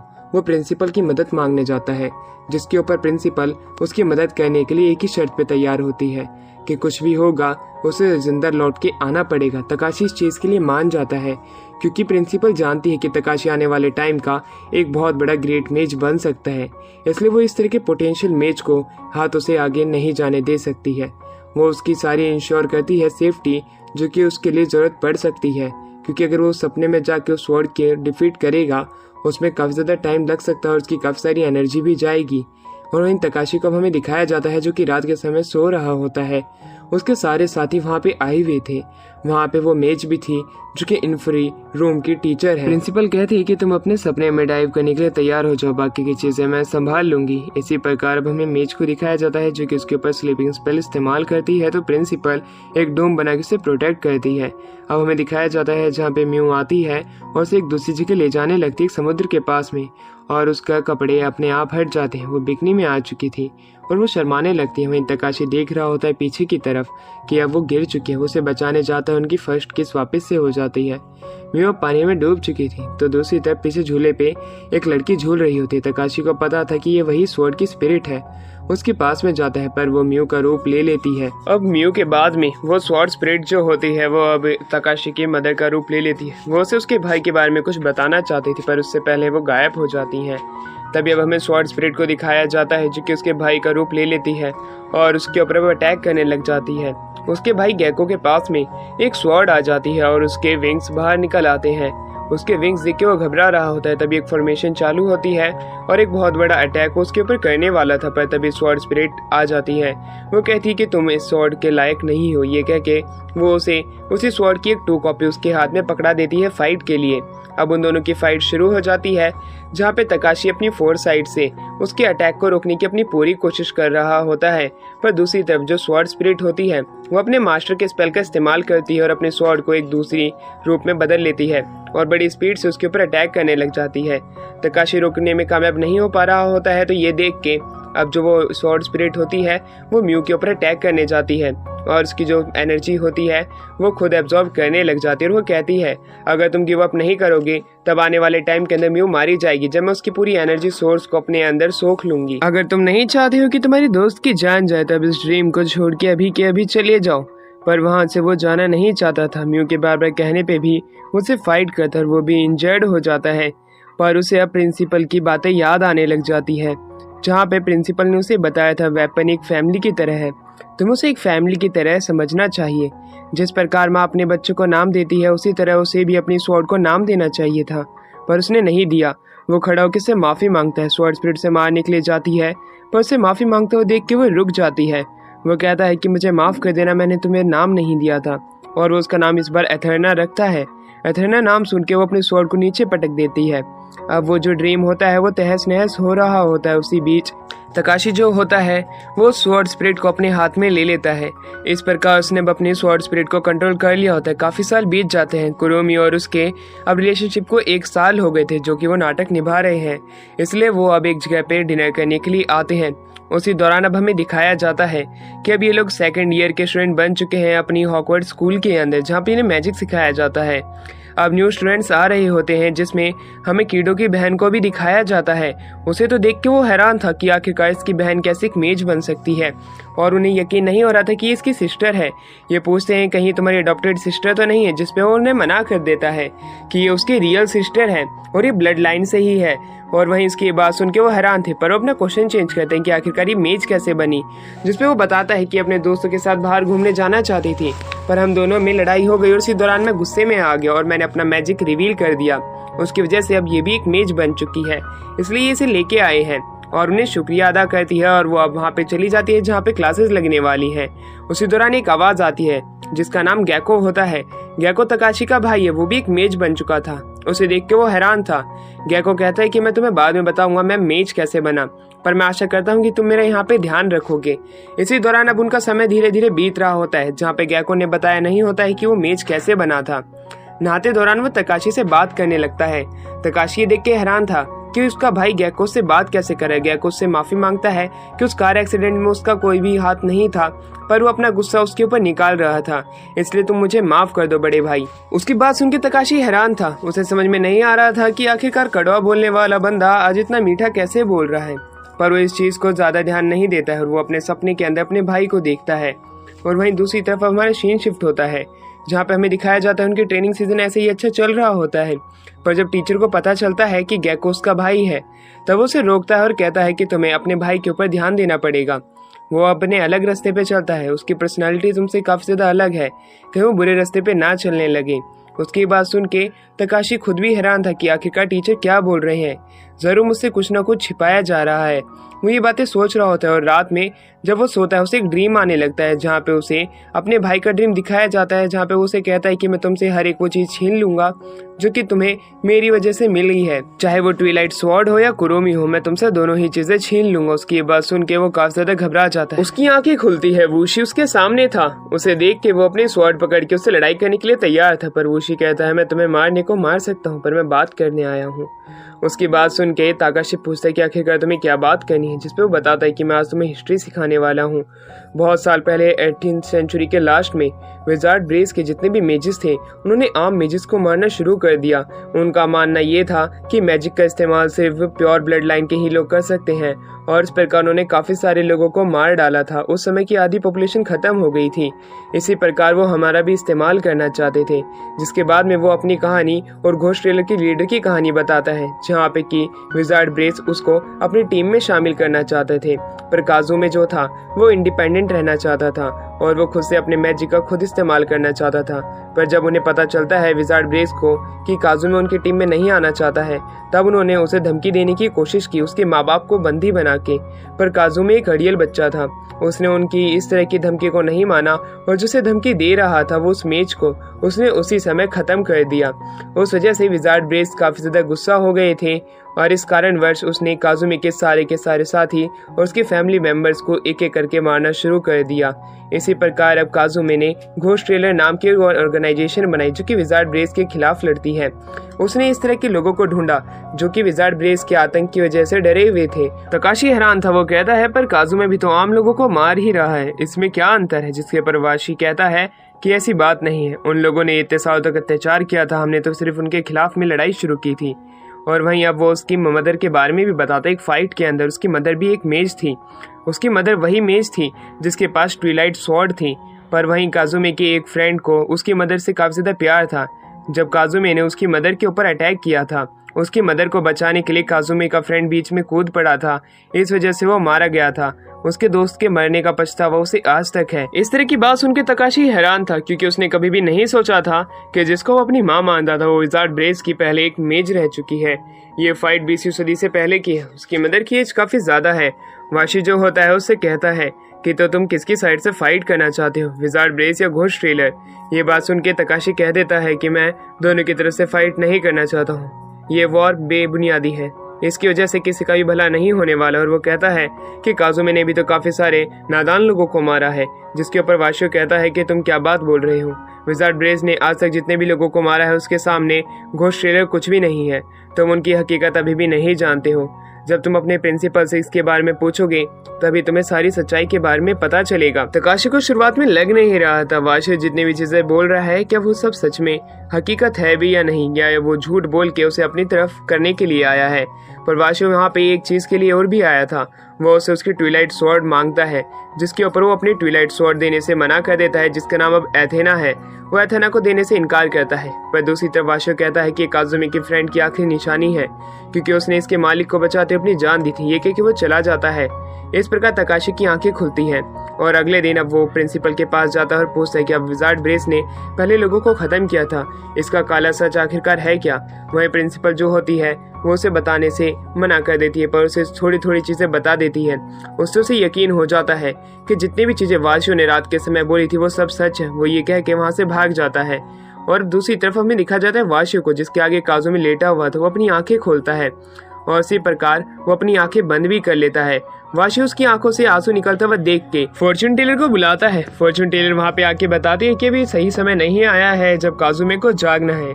कुछ समय इसी प्रकार बीत जाते हैं और जैसे ही काजुमे की आंखें खुलती है वो सही समय आ चुका है जब सेकंड ग्रेट मेज वॉर शुरू होने वाली है। वो अपने साथियों को इसकी शुरुआत करने की हाँ बोल देता है वाशियों के कहने पे कि अब हमें लड़ाई शुरू कर देनी चाहिए। हम काफी समय से इसी चीज का इंतजार कर रहे थे। काजुमे की हाँ और दूसरी तरफ ग्रेट मेज वॉर शुरू। अब हमें दिखाया जाता है मैजिक स्कूल के अंदर, जहाँ पे कि तकाशी को अभी भी वही रेड ड्रैगन से रिलेटेड सपने आ रहे होते हैं। अचानक से उसकी फोरसाइट आइज जो होती है काम करने लग जाती हैं और उसे वापस से एक दृश्य दिखाई देता है। वो सभी बच्चों को झुकने के लिए कहता है। एक भूकंप अब उनकी स्कूल के अंदर आने लग जाता है। सभी बच्चे हैरान थे कि आखिरकार क्या हो रहा है। तकाशी जो होता है कुरुमी को कांच के शीशों से बचाने के लिए अपने मैजिक का इस्तेमाल करता है। खिड़की के बाहर देखता है, उसे एक रेड ड्रैगन दिखाई पड़ता है जो कि उसी के ड्रीम के अंदर आया करता था। और वहीं दूसरी तरफ कीडो अपनी बहन को बचाने के लिए चला जाता है। अब हमें दिखाया जाता है सभी बच्चे जो होते हैं कॉरिडोर के अंदर जा रहे होते हैं। वहीं अब हमें ये भी दिखाया जाता है कि काफी सारे लोग जिन्होंने ये की रेड कलर के कपड़े पहने हुए थे उन्होंने इनके स्कूल के ऊपर अटैक कर दिया है। वो हर तरीके से यहाँ पे बच्चे को मारने की कोशिश कर रहे होते हैं जो कि उनके लिए पोटेंशियल एनिमी बन सकते हैं इन फ्यूचर। दूसरी तरफ म्यू जो होती है वो अपने भाई को बचाने के लिए चली जाती है कि आखिर उसका भाई कहाँ पे है। उसे कुछ लोग घेर लेते हैं। वो उसके ऊपर अपने मैजिक से अटैक कर ही रहे होते हैं कि वो उसका भाई वहाँ पे आ जाता है और म्यू को बचा लेता है। अपने आइस मैजिक की मदद से उनको खत्म कर देता है। प्रिंसिपल के रूम के अंदर हमें दिखाया जाता है जैसे ही वो बाहर आती हैं 3 लोगों से आके घेर लेते हैं जो कि एक 6 में से एक कम्युनिटी का हिस्सा है। वो ये देख के कहती है कि तुमने घोस्ट्रेल के साथ हाथ मिला लिया है, जिसके ऊपर वो कहते हैं हाँ अब हम उन्हीं के साथ में तुमसे फाइट करेंगे। वो तीनों को इनविजिबल ट्रायो के नाम से भी जाना जाता है। वो लोग इस रूम को पैक कर देते हैं। वहाँ से बाहर निकलने के लिए प्रिंसिपल जो होती है अपने डोम का इस्तेमाल भी करती है और उस ब्लैक वॉइड का भी, पर वो वहाँ से बाहर नहीं निकल पाती है। सामने उन 3 मेजेस में से एक मेज वहाँ का ऑक्सीजन कम कर देता है, पर तब भी प्रिंसिपल को ऑक्सीजन लेने में कोई दिक्कत नहीं आ रही होती। वो उनके डोम को तोड़ देती है और वो कहती है कि आखिरकार तुम लोग यहाँ पे आ तो गए, पर तुम्हें मेरी ताकत के बारे में पता नहीं था, इसलिए शायद अब तुम्हें मुश्किल होगी मुझे हराने में। पर वो लोग उससे फाइट करने के लिए तैयार थे, पर प्रिंसिपल जो होती है उसे कुछ चंद मिनट ही लगते हैं उन लोगों को खत्म करने में। वो एक वाइड ओपन करती है और उन्हें एक जगह बंद कर देती है। जैसे वो चैन की सांस लेती है वहाँ पे वही फॉर्चून टेलर आ जाती है जो कि अपनी कार्ड में से एक डीमन को बाहर निकालती है और वो डीमन उससे फाइट करने लग जाती है। प्रिंसिपल को काफी दिक्कत आ रही होती है। वाशु से ज्यादा ताकतवर ये लग रही होती है। उसी समय फॉर्चून टेलर अपने ड्रैगन को भी समन कर लेती है। ड्रैगन के आगे प्रिंसिपल ज्यादा देर नहीं टिकती है। वो उसकी एक ही टेल के अटैक में हार जाती है। वो बेहोश हो जाती है। तो दूसरी तरफ एक कॉरिडोर में अब हमें गेको को दिखाया जाता है जिसने कि लाल कपड़े पहने थे। उसे सेफ देख के वो खुश तो थे, पर गेको कहता है कि तुम मेरी चिंता मत करो, मैं घोस्ट्रेल की तरफ से फाइट करने के लिए आया हूँ। उसकी ये बात सुन के वो लोग हैरान थे कि आखिरकार गेको क्या कह रहा है कि वो घोस्ट्रेल की तरफ से फाइट करने के लिए यहाँ पे आया हुआ है। वो तकाशी से वो चीज का बदला लेना चाहता है जिसमें उसकी गलती थी। उसी ने उस कार के नीचे उसको धक्का दिया था। वो अपने टांगों का सही से इस्तेमाल नहीं कर सकता था, पर घोस्ट्रेल ने उसे एक ऐसी अपॉर्चुनिटी दी जिसकी मदद से आज वो चल सकता है और वो उससे फाइट करने लग जाता है। फाइट करते दौरान वो उससे बताता है कि घोस्ट्रेल ने मुझे ऐसी पावर दी है जिसका मैं सपना भी नहीं देख सकता था, और वो अब तकाशी को हराने लगता है। तकाशी उसके सामने घुटनों पे आ चुका था। वो उसे काफी ज्यादा मारता है और उसकी स्पीड उससे काफी ज्यादा तेज थी। वो कुछ ही चंद सेकंड के अंदर एक जगह से दूसरी जगह टेलीपोर्ट हो जाया करता था, जो कि तकाशी की फोरसाइट से ज्यादा खतरनाक एबिलिटी थी। इस प्रकार वो तकाशी को ओवरपावर करने में कामयाब हो पा रहा था और उसके कंधे के अंदर अपनी स्वॉर्ड डाल देता है, पर उसे बचाने के लिए कुरुमी बीच में आ जाती है और उसे छोड़ने के लिए कहती है क्योंकि वो आखिर में उसका भाई तो है। जिसके ऊपर गेको कहता है कि क्या करूंगा मैं उस भाई का जिसने मेरे को कार के नीचे धक्का दे दिया, जिसने कि मेरी जिंदगी के अंदर होने वाली हर एक चीज छीन ली, आखिर तुम्हें भी उसने मुझसे छीन ही लिया। ये कहने के बाद उसे फाइट करने के लिए तैयार था। तकाशी भी अपने पाँव पे खड़ा होता और कहता है तो तुम मुझे मार के कब से तक खुश हो जाओगे। जिसके ऊपर गेको कहता है नहीं, तुम गलत सोच रहे हो, मैं तुम्हें जिंदा देखना चाहता हूँ और तुम्हारे हाथों से तुम्हारे पास जितनी भी चीजें हैं वो अपने पास लाना चाहता हूँ। ये कह के उसके पास में डीमन विंग्स आ जाते हैं जो कि तकाशी के सपने से बिल्कुल अलग थे। उसके पास में एंजल्स विंग थे, पर इस तरह अब जो गेको होता है वो तकाशी को पूरे तरीके से ओवरपावर कर देता है और उसे दूर फेंक देता है। कुरुमी जो होती है वो वापस से तकाशी को जाके पकड़ लेती है और कहती है गेको तुम उसे छोड़ दो, पर गेको जो होता है कुरुमी को खींचने लगता है, पर उसके हाथ को दूर करके तकाशी के पास जाती है और वो अपने मैजिक का इस्तेमाल करने लग जाती है। अब हमें दिखाया जाता है वो दोनों अब एक हो चुके थे। ऐसा होते हुए देख के गेको को काफी ज्यादा गुस्सा आता है कि कुरुमी उसके साथ ऐसा क्यों कर रही है। वो उन दोनों को अलग करता है और कहता है कि कुरुमी, आज तुम मेरे साथ चलने वाली हो। ये कहने के बाद में वो कुरुमी को अपने साथ में ले जाने लगता है और साथ में वो तकाशी को भी। तकाशी अब एक ड्रीम के अंदर था जहाँ पे हर जगह अंधेरा था। वहीं स्वॉर्ड स्पिरिट एथेना जो होती है उसे अपनी पावर दे देती है एक व्हाइट बॉल की मदद से। कहते हुए तुम्हारे ऊपर है, तुम इसका इस्तेमाल कैसे करोगे। अब उसी समय हमें दिखाया जाता है कि वो अब सपने के अंदर अपनी मदर को देखता है जिसे कि गेको मारने के लिए आया हुआ था, और वो चिल्लाने लगता है कि गेको आखिरकार ऐसा क्यों कर रहा है। जब तकाशी अपनी मदर से रिलेटेड वो बुरा सपना देख ही रहा था, उसी समय म्यू उसे बचाने के लिए आ रही होती है। वो फॉर्च्यून टेलर को उसके पास में देखती है और वो समझ जाती कि शायद से तकाशी की हालत उसी ने ऐसी की है। वो उससे फाइट करने के लिए अपनी गन को बाहर निकाल लेती है, पर फॉर्च्यून टेलर अपने कार्ड की मदद से एक नन को समन करती है। वो नन वाकई में कब से ताकतवर थी। वो वहां से म्यू के पास से निकलती हुई बुलेट को आराम से रोक पा रही थी और वो बड़ी ही तेजी से म्यू की तरफ बढ़ रही होती है। वहीं फॉर्च्यून टेलर जो होती है वो कहती है तुम तकाशी की चिंता मत करो, मैं इसे संभाल के रखूंगी और अपना नया पेट बना लूंगी। वो नन अब म्यू को पूरी तरीके से ओवर पावर कर देती है। जब वो उसे खत्म करने वाली ही थी कि तभी वहाँ पे कुछ रेड ड्रेस पहनी हुई लड़कियां आ जाती हैं, जो कि वहाँ पे आते ही सबसे पहले उस नन को हराती हैं और उस फॉर्च्यून टेलर के हाथ से तकाशी को पीछे छुड़वा के उसे बचा लेती है। फॉर्च्यून टेलर अपनी जान बचा के भागती है। अब वहाँ पे तकाशी की आंखें खुलती हैं। उसके सामने ये लड़कियां अपने आप को इंट्रोड्यूस कराती है और उनमें से एक लड़की खुद को म्यू के ब्रदर की गर्लफ्रेंड बताती है। उसी समय म्यू का ब्रदर भी वहाँ पे आ जाता है, जो कि अपनी गर्लफ्रेंड को देख के काफी ज्यादा खुश था और उसे शुक्रिया कहता है। अगर वो यहाँ पे नहीं होती तब वो शायद से अपनी बहन को और उसके बॉयफ्रेंड को जिंदा नहीं देख पाता। वहीं दूसरी तरफ तकाशी की हालत काफी ज्यादा खराब थी। उससे अपने पाँव पे भी खड़ा नहीं हुआ जा रहा था, इसलिए अब म्यू का ब्रदर जो होता है अपनी गर्लफ्रेंड को उसके हॉस्पिटल में लेके जाने की बात करने लगता है और उसमें मान जाते हैं। वहीं म्यू के पास में कुरुमी का छोड़ा हुआ एक ब्रेसलेट टाइप कुछ पेंडेंट था। वहीं अब वहाँ पे तकाशी की आंखें खुलती है। वो अपने पास म्यू को देख के काफी ज्यादा खुश होता है और वो कहता है कि आखिरकार कोई तो मेरे साथ में है। और ये कहने के बाद उसे जब पास में ला ही रहा था तभी वहाँ पे किडो आ जाता है, जो कि उसे गले लगा के रोने लगता है और कहता है कि मेरी बहन को वहाँ पे कुछ विजार्ड लेके चले गए। एक इंस्पेक्शन का कह के मैंने रोकने की कोशिश तो किया पर मैं कामयाब नहीं हो पाया। वहीं म्यू उनके बारे में बताती है। वो कुछ ऐसे इंस्पेक्टर्स होते हैं जो कि विजार्ड ब्रेस के अंदर ऐसे ताकतवर मेजिस को इकट्ठा करते हैं जो कि काफी ज्यादा ताकतवर होते हैं। तुम्हारी सिस्टर भी उन्हीं में से एक है। वहीं दूसरी तरफ अब हमें दिखाया जाता है कि म्यू के बताने पे कि जब वो वहाँ पे मिला था वहाँ पे कुरुमी नहीं थी। कुरुमी को गेको लेके गया हुआ है। अगर उसे उसके बारे में कुछ भी पता है तब वो इस चीज को उन्हें शेयर कर सकता है, क्योंकि वह तभी कुरुमी को ढूंढ पाएंगे। म्यू का ब्रदर ये सब उसे कह रहा होता है, इसकी मदद से वो उसको ढूंढने में कामयाब तो हो सकते हैं। और वो वहाँ पे तकाशी को बाहर जाने के लिए मना कर देते क्योंकि ग्रेट वॉर शुरू होने वाली है और ग्रेट वॉर के अंदर वो इस तरह इंजर्ड जाएगा तब वो सबसे पहले मारा जाएगा। इसलिए तकाशी भी अब वहाँ पे बेड रेस्ट करने का इरादा बना लेता है। फिर वो अपनी मदर को भी देखना चाहता था क्योंकि उसके ड्रीम्स ने उसे अभी तक अच्छे से जीने नहीं दिया है। वहीं म्यू जो होती है कुरुमी के उस पेंडेंट को बताने से मना कर देती है। वो शेयर नहीं करना चाहती थी। रात के समय तकाशी जो होता है एक वॉक पे निकलता है। वो मीरू को नहीं उठा सकता था। उसी हॉस्पिटल के अंदर वो म्यू के ब्रदर उसकी गर्लफ्रेंड की बातें सुन रहा था, जहाँ पे उसकी गर्लफ्रेंड बोल रही थी कि तुम्हारे कहने पे ही मैं उसे अपने हॉस्पिटल में लेके आई हूँ, जो कि सिर्फ गर्ल्स का ही है। मैं उसे ज्यादा समय तक यहाँ नहीं रख सकती हूँ। पर म्यू का ब्रदर जो होता है उससे रिक्वेस्ट करता है कि उसे रख लो क्योंकि वो इंजर्ड है। अगर वो विजार्ड ब्रेस में गया तब उसे फ्रंट लाइन पे भेज दिया जाएगा और वो मारा जाएगा। उसकी बात सुनकर उसकी गर्लफ्रेंड इस चीज के लिए तैयार होती है। तकाशी अब खुद को और भी ज्यादा हेल्पलेस समझ चुका था क्योंकि अब उसकी सहायता करने के लिए सभी लोग अपनी ही जान को जोखिम में डाल रहे हैं।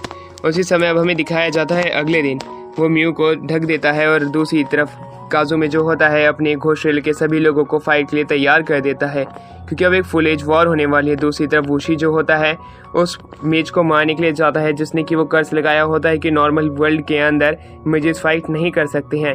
वो जैसे ही उसे मार देगा वो वाला स्पेल खत्म हो जाएगा। वो आदमी उसे मारने से मना करता है क्योंकि उस दुनिया में काफी ज्यादा अंधकार छा जाएगा, पर वाशी उसकी बात नहीं मानता है और उसके ऊपर अटैक करके उसे खत्म करने का इरादा पहले ही बना चुका था। इसलिए वो चाहे कुछ भी कहे वो उसकी बात नहीं सुनने वाला है क्योंकि वो मेज भी विजार्ड ब्रेस की ही तरफ था। और वो आखिर में क्या करता है, उसे अपनी स्वॉर्ड से खत्म कर देता है। उसकी जो राख होती है वो एक तरह की चमकीली रोशनी में बदल जाती है और वो वापस से स्पेल हट जाता है। अब हमें दिखाया जाता है कि रियल वर्ल्ड के अंदर काफी सारे मेजेस आ चुके हुए होते, उनकी फाइट शुरू हो गई थी। उस दुनिया के अंदर बिल्डिंगें तबाह हो रही थी, एक जगह ब्लास्ट हो रहा था तो दूसरी तरफ विनाश हो रहा था। काफी सारे लोग मर रहे थे। ये चीज जो होती है तकाशी को पता चलती है। वो नहीं चाहता था कि गेको उसकी मदर को मार दे क्योंकि अभी तक उसने जितने भी फोरसाइट देखी है वो सब सच हुई है। इसलिए वो अपनी मदर से मिलने की बात करने लगता है, जहाँ पे म्यू का ब्रदर उसे जाने की मंजूरी दे देता है। अब हमें उसकी मदर को दिखाया जाता है जिसे पता था कि मेजिस की वॉर अब शुरू हो गई है। वो इसका हिस्सा नहीं बनना चाहती थी, पर म्यू के ब्रदर की गर्लफ्रेंड वहाँ पे आती है और वो प्रिंसिपल का एक लेटर उसे दिखाती है जिसके अंदर लिखा हुआ था उसकी मदर को वापस से एक ट्रेनिंग देने के लिए, जो कि वो तकाशी को देने वाली है और तकाशी को ताकतवर बनाएगी। उसकी ये बात सुनकर उसकी मदर इसके लिए पहले तो तैयार नहीं थी, पर उस लेटर को जब वो खोलती है तब उसके पास में एक रिंग बाहर निकल के आती है जिसकी मदद से वो तकाशी को ट्रेन कर सकती है। तो दूसरी तरफ तकाशी भी स्ट्रांग बनना चाहता था और अपने साथ वाले लोगों को जिंदा रखना चाहता था, इसलिए अब माँ और बेटे दोनों मान जाते हैं। एक जगह में हम दिखाया जाता है तकाशी कहता है मदर आप मुझे कैसे मैजिक सिखाओगे, आपके पास तो मैजिक ही नहीं है। पर वो रिंग उसकी मदर को कुछ समय के लिए मैजिक इस्तेमाल करने की अपॉर्चुनिटी देगा, इसलिए उसकी मदर जो होती है कहती है अब तुम्हारी ट्रेनिंग शुरू होने वाली है, इस ट्रेनिंग में तुम्हारी जान भी जा सकती है। ये बात सुनकर तकाशी पहले हैरान था कि आखिरकार ये किस तरह की ट्रेनिंग होगी, और वहीं दूसरी तरफ उसकी मदद सबसे पहले पूछती कि आखिरकार तुम किसकी तरफ से फाइट करना चाहते हो। तकाशी इस बात को लेकर कंफ्यूज था। वो कहता है कि मैं सिर्फ अपने लोगों को बचाने की कोशिश करूंगा। उसकी बात सुनकर उसकी मदद उसकी ट्रेनिंग शुरू करा देती है। सबसे पहले तो वो उसे स्वॉर्ड चलाना सिखाती है, आग पे ब्लाइंड फोल्ड करके उसके सर पे काफी बार अटैक करती है और सिर्फ उसे उसका साउंड सुन के उसको डिफाइन करने का कहती है। इसमें वो कामयाब होने लगता है और अपनी मदर को एक अच्छी टक्कर दे रहा होता है। पर दूसरी तरफ उसकी मदर जिस रिंग की मदद से मैजिक का इस्तेमाल कर रही थी, वो रिंग उसकी मदर की लाइफ फोर्स को खा रहा होता है। अब हमें दिखाया जाता है म्यू और तकाशी को, जो कि शाम के समय मिलते हैं और अब आपस में बात करना शुरू कर देते हैं, जहाँ पे म्यू उसकी ट्रेनिंग के बारे में उससे पूछते कि वो कैसी चल रही है, जिस पे कि तकाशी बताता है कि वो पहले से अच्छी चल रही है और वो वाकई में काफी ज्यादा ताकतवर बन रहा है। उसकी मदर काफी ज्यादा अच्छी मेज है। वहीं म्यू उसे एक ऐसा पेंडेंट देती है जिसकी मदद से हम अपनी पिछली लोकेशन पे कभी भी पहुंच सकते हैं, और ये पेंडेंट शायद से घोष ट्रेल का ही है। इसके इस्तेमाल से वो कुरुमी को बचा भी सकता है, जिसके ऊपर तकाशी जो होता है उससे कहता है कि आखिरकार तुमने ये चीज़ मुझे पहले क्यों नहीं दी, जिसके ऊपर म्यू कहती है कि तुम पहले इतने ताकतवर नहीं थे कि तुम उसे बचा के ले आ पाओगे, इसलिए मैंने तुम्हें ये चीज़ नहीं दी, और वो माफ़ी मांगती है। अगर उसने उसे मेज नहीं बनाया होता तो शायद से आज तकाशी की लाइफ ऐसी नहीं होती है। तकाशी उसे ओवर थिंक करने से मना कर देता है क्योंकि ये उसकी लाइफ है और वो मेज बन के बहुत ही ज़्यादा खुश है कि आखिरकार वो म्यू के साथ अच्छे दिन बिता पाया है एक मेज बन के। उसकी बात सुन के वो खुश थी। दूसरी तरफ अब हमें दिखाया जाता है कुरुमी को। वो अपनी आंखें खोलती है। अब वो एक सपने में देखती है कि जहाँ पे तकाशी मर चुका था। उसकी आंखें एकदम से खुलती है और शीशे के अंदर जब वो खुद को जाके देखती है तब वो तकाशी के रूप में थी। वो तकाशी के रूप में देख के खुद को काफी ज्यादा हैरान थी। पर वहाँ पे गैको आता है। गैको जो होता है उसे बताता है कि उसने अपना भेष बदल लिया था तकाशी को लास्ट किस करने के बाद में, और गैको उसके असली रूप में लेके आता है। ये कुरुमी देख के काफी ज्यादा हैरान थी और वहीं गैको को कहती है कि तुम सिर्फ अपने भाई से जलते हो कि उसके पास ट्विलाइट स्वॉर्ड और मैं हूँ, और जो कि तुम्हारे पास ये चीज़ें नहीं हैं। उसकी बात सुन के गैको को काफी ज्यादा गुस्सा आता है और वो गुस्से में वहाँ के गेट को तोड़ देता है। गेट को टूटा पा के कुरुमी जो होती है वहाँ से भागने लग जाती है और गैको उसका पीछा कर रहा होता है। भागते भागते अब वो ओईगामी के पास में आ जाती है। ओईगामी से वो मदद मांगती है। ओईगामी को लग रहा होता है कि ये यहाँ पे कैसे आ गई, आखिरकार मांझना क्या है, और वो उसे अब अपने कमरे में ले जाता है जहाँ पे वो सेफ रहेगी। दूसरी तरफ कुरुमी को लग रहा होता है कि शायद ओईगामी उसकी मदद नहीं करेगा, पर ये देख के वो काफी ज्यादा हैरान थी कि उसकी मदद कर रहा है, और वो उसे कहती है कि मुझे विजार्ड ब्रेस की स्कूल के अंदर जाना है। पर वहाँ पे जाने का कोई भी तरीका नहीं था उनके पास में, पर वो उसे इस कैसल के बाहर ले जाने का एक रास्ता ढूंढ सकते हैं, पर उसे उनके साथ में चलना पड़ेगा। वहाँ पे एक लड़की भी आके उनकी मदद करने के लिए तैयार हो गई थी, जो कि घोष ट्रेल का ही एक हिस्सा है। वहीं दूसरी तरफ अब वो लोग आपस में बात करने लग जाते हैं कि गैको उन्हें भी पसंद नहीं है। जब से गैको आया है उनकी पोजीशन अब नीचे डाउन हो चुकी है। अब वो लोग इस कैसल के अंदर घूमने लगते हैं, जहाँ पे ओईगामी बताता है कि कैसल काफ़ी सारी लेयर्स में बटा हुआ है, जो कि एक मेज की तरह है। हर कुछ समय में ये अपने लेवल्स बदलता है। तभी वहाँ पे गैको आ जाता है। गैको को देख के वो लोग छिप जाते हैं। वहीं दूसरी तरफ हमें उसी लड़की को दिखाया जाता है जो कि वो उसे अपना चेहरा बदलने के लिए कहती है कुरुमी को। कुरुमी को गैको देख चुका था, उसके पास में जाने लगता है, पर जैसे ही कुरुमी ने उस लड़की का भेष अपना बना लिया था, रियल वाली लड़की तो छिप जाती है, और वहीं दूसरी तरफ कुरुमी जो होती है उसी भेष में रहती है। गैको से देख के वहाँ से आगे चला जाता है, पर ओईगामी पहचान चुका था कि ये कोई नहीं कुरुमी है, इसलिए वो उसे अब इस कैसल के बाहर ले जाने लगता है। वो जैसे ही बाहर आते हैं वाशिउत के सामने था। वो अपने साथ ओईगामी को कहीं चलने के लिए कहता है, तो दूसरी तरफ अब हमें दिखाया जाता है कुरुमी अब वहाँ से अकेले ही भागने की कोशिश करती है। उसका हाथ उसके लिप्स पे लग जाता है। उसकी वजह से अब वो अपने असली रूप में आ जाती है। अपने असली रूप में आने के बाद वो काफी ज्यादा डरी हुई थी कहीं कोई उसे देख ना ले, इसलिए वो बड़ी ही जल्दी जल्दी भागने लग जाती है और एक रूम के अंदर आती है। कमरे के अंदर आते ही वो कमरा बंद हो जाता है। कुरुमी काफी ज्यादा डर गई थी कि आखिरकार यहाँ पे क्या हो रहा है। एक इंसानी साया बाहर आता है, उसका हाथ पकड़ के एक शीशे से उसे दूसरी तरफ लेके जाता है। वहीं जैसे ही वो जब अपने आगे देखती है तब उसे काजुमे दिखता है। वो काजुमे को अभी तक अच्छे से नहीं जानती है और वहीं वो अपने आप को इंट्रोड्यूस कराते हुए घोस्ट ट्रेल का लीडर बताता है। कुरुमी ये सुन के काफी ज्यादा हैरान थी कि आखिरकार उसे घोस्ट ट्रेल का मालिक कैसे मिल गया। दूसरी तरफ हमें दिखाया जाता है कि तकाशी को उसकी मदर एक पावरफुल स्पेल सिखा रही होती है और स्पेल को सिखाते हुए वो अपने बेटे को ध्यान लगाने के लिए कहती है। इसी प्रकार तकाशी उस पर जब ध्यान लगाता है वो हवा में फ्लोट करने लगता है। और वहीं दूसरी तरफ उसकी मदर को वो चीज़ें याद आने लग जाती है जब वो छोटे बच्चे थे। वो उसकी मदर से कुछ बताना चाहती थी पर उसको वो चीज़ बताने से पहले उसकी मदर की थोड़ी बहुत तबीयत खराब होने लग जाती है और जैसे ही वो उसे कुछ बताने वाली थी वो चक्कर खा के नीचे गिर जाती है। तकाशी अपनी मदर को रेस्ट करने का कहता है और अब वो कुरुमी को बचाने के लिए तैयार हो जाता है। वो अब कुरुमी को बचाने के लिए वही पेंडेंट बाहर निकालता है पर तभी उसके साथी वहाँ पे आ जाते हैं जो कि म्यू और किडो होते हैं। वो भी इसके साथ चल के कुरुमी को बचाना चाहते हैं क्योंकि वो भी उन्हीं की ही तो दोस्त है, वो अकेला नहीं जा सकता है। अब वो लोग कैसल के अंदर टेलीपोर्ट हो जाते हैं जहाँ पे उन्हें सबसे आगे ओइगामी मिलता है और ओइगामी के साथ होटारो नाम की लड़की जो कि उनसे पहले भी फाइट कर चुकी है। ओइगामी जो होता है इस बार तकाशी से फाइट करना चाहता है अच्छे से। वहीं तकाशी जो होता है उससे फाइट करने के लिए तैयार हो जाता है। उन लोगों के बीच में अब फाइट शुरू हो जाती है जहाँ पे तकाशी जो होता है इस बार पिछली बार से काफ़ी ज़्यादा अच्छी फाइट कर रहा होता है। बस इस बार उसके पास उसकी ट्विलाइट स्वॉर्ड यानी कि एथेना नहीं होती है। तो दूसरी तरफ होतारो अपने हाथी का इंजेक्शन बाहर निकाल लेती है बाकियों से फाइट करने के लिए। ओइगामी अपनी पावर बढ़ा लेता है और अब वो तकाशी से फाइट करना शुरू कर देता है। तकाशी को शुरुआत में काफ़ी सारी दिक्कतें आ रही होती हैं क्योंकि उसके पास एथेना स्वॉर्ड नहीं होती है। वो प्रोटेक्टिव शील्ड से खुद को बचाता है। वहीं ओइगामी को जो होता है पता चल चुका था कि इसके पास वो स्वॉर्ड नहीं है जिसकी वजह से ये ताकतवर था क्योंकि इसने विजार्ड ब्रेस के स्कूल के अंदर देखा था कि ये कितना ताकतवर था स्वॉर्ड की मदद से। किडो जो होता है वो भी फाइट करने के लिए तैयार था होतारो से और वो होतारो को हरा देता है जैसे ही वो उसका इंजेक्शन टूट जाता है। तो दूसरी तरफ हमें दिखाया जाता है म्यू जो होती है होतारो को हरा के और तकाशी की मदद करने के लिए आ चुकी होती है। तकाशी जो होता है उसे अपनी प्रोटेक्टिव शील्ड आगे लगाने के लिए कहता है जब सही समय हो।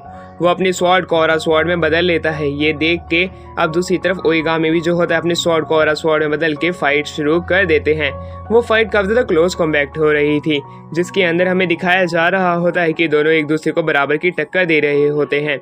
तकाशी की स्वॉर्ड तो टूटने की कगार पे आ चुकी थी पर म्यू की मदद की वजह से तकाशी जो होता है अपने सेकंड मैजिक का इस्तेमाल करता है और इस प्रकार वो ओइगामी को हराने में कामयाब हो पाता है। वो ओइगामी को बताता है कि अब वो फ्यूचर के अंदर 1-2 सेकंड और भी ज़्यादा देख सकता है। अब वो उसकी टक्कर का नहीं है, वो उससे ज़्यादा ताकतवर बन चुका है, उसे हार मान लेनी चाहिए। ओइगामी हार मान लेता है और उसे सारी चीज़ें बता देता है कि कैसे वो कुरुमी से मिला था और कुरुमी की यहाँ से भागने में मदद भी की थी पर लास्ट एंड में पता नहीं कहाँ गायब हो गई। उसकी ये बात सुन के तकाशी काफी ज़्यादा हैरान था। अब उन्हें बिल्कुल करेक्ट लोकेशन कुरुमी की नहीं पता होती है इस कैसल के अंदर, इसलिए अब वो इसके अंदर घूम भी नहीं सकते क्योंकि घोस्ट ट्रेल के लोग सारी जगह होंगे। अब वो चले जाते हैं। वहीं दूसरी तरफ हमें दिखाया जाता है काजुमे कुरुमी को सारी सच्चाई बता देता है। अब हमें दिखाया जाता है कि तकाशी अपने घर की तरफ आता है जहाँ पे कि गेट खोल के उसका भाई निकलता है जो कि खून के अंदर सना हुआ था। उसे देख के वो कहता है कि आखिरकार तुमने क्या किया है, जिसके ऊपर वो कहता है कि मैंने ऐसा कुछ भी नहीं किया है जिससे कि कोई बुरा हो, बस मदर ने सबसे पहले अटैक किया था तो मुझे बस सेल्फ डिफेंस करना पड़ा, अभी उनकी जान नहीं गई है। उसकी ये बात तो सुन के तकाशी अपनी स्वॉर्ड को बाहर निकाल लेता है पर दूसरी तरफ गेको जो होता है ट्विलाइट स्वॉर्ड को बाहर निकालते हुए दिखाता है कि वो कैसे एक डिमोनिक स्वॉर्ड में बदल चुकी है। उसकी इस तरह की हालत देख के तकाशी काफी ज्यादा गुस्से में था। वहीं गेको जो होता है अब उसकी स्वॉर्ड की स्पिरिट को भी बाहर निकालता है, तकाशी को और भी ज्यादा तड़पाना चाहता था। वहीं दूसरी तरफ तकाशी जो होता है अपने नॉर्मल स्वॉर्ड को अपनी पावर की मदद से एक ऑरा स्वॉर्ड में कन्वर्ट कर लेता है। पर दूसरी तरफ वो एथेना को देख के जो कि चैन में बंधी हुई है वो काफी ज्यादा दुखी था। एथेना को जो होता है गेको के हर एक ऑर्डर को मानना पड़ता है और अब वो इसी प्रकार तकाशी पे अटैक कर देती है क्योंकि गेको ने उसके ऊपर अटैक करने के लिए उसे कहा था। उसे मारने वाली थी कि गेको उसे वापस अपने पास बुला लेता और कहता है कि ब्रदर आज हमारी आखिरी लड़ाई होने वाली है, आज हम देखने वाले हैं कि कौन जीतने वाला है। और वो उसे एक और सीक्रेट बताता है जहाँ पे कि कार एक्सीडेंट में उसकी गलती नहीं बल्कि मदर की गलती थी क्योंकि मदर ने एक प्रोफेसी के अंदर देखा था क्योंकि आने वाले समय के अंदर उनका जो यंगर सन है वो आने वाले समय में विजार्ड ब्रेस और घोस्ट ट्रेल के लिए सबके लिए खतरा बन सकता है और एक बहुत बड़ा मॉन्स्टर बनेगा आने वाले समय में। इसलिए वो विजार्ड ब्रेस के साथ उसको मारना चाहती थी, पर उसमें नाकामयाब रही जब मेरा पाँव टूट गया। और उसके बाद से उन्होंने इस तरह की कोई भी गलती करने की कोशिश नहीं की मुझे मारने की। ये बात तो सुन के अब तकाशी काफ़ी ज़्यादा हैरान था। दूसरी तरफ वो कहता है कि तुम्हारी वजह से मेरे पास जितनी भी चीज़ें हैं वो सारी छीनी गई हैं। और अब वो अपने स्वॉर्ड को ऊपर करता है और उससे फाइट करने के लिए तैयार हो जाता है। दूसरी तरफ तकाशी भी अब उससे फाइट करने के लिए तैयार था, क्योंकि वो देख चुका था कि गैको के अंदर अब उसका भाई नहीं बल्कि कोई और ही इंसान है जो कि उसके शरीर के ऊपर काबू पा चुका है। अब दूसरी तरफ गैको जो होता है उससे फाइट कर रहा होता है। तकाशी भी अब उससे फाइट करने लग जाता है। दोनों अपनी फुल पावर का इस्तेमाल कर रहे होते हैं, जहाँ पे गैको अपने विंग्स को बाहर निकालता है और हवा में जाके उसके ऊपर अटैक करने लग जाता है। तकाशी भी अपनी मदर से सीखी हुई टेक्निक का इस्तेमाल करता है और जो कि उसकी स्वॉर्ड जो कि टूट रही होती है उसे अपने मैजिक से जोड़ लेता है। उन दोनों की लड़ाई के बीच में जिस सिटी की जितने भी घर होते हैं वो सारे तबाह हो रहे होते हैं, क्योंकि फुल ऑन स्ट्रेंथ के अंदर फाइट कर रही होते हैं। तो दूसरी तरफ अब हमें दिखाया जाता है जैसे जैसे उनकी फाइट बढ़ती जा रही होती है वो बड़ी फाइट में बदलती जा रही होती है। तभी उसी दौरान एक बिजली कड़कती है और वहाँ पे घोस्ट ट्रेलर के लोग आ जाते हैं। घोस्ट ट्रेलर के लोगों का सामना करने के लिए वहाँ पे विजार्ड ब्रेस के भी लोग आ चुके थे।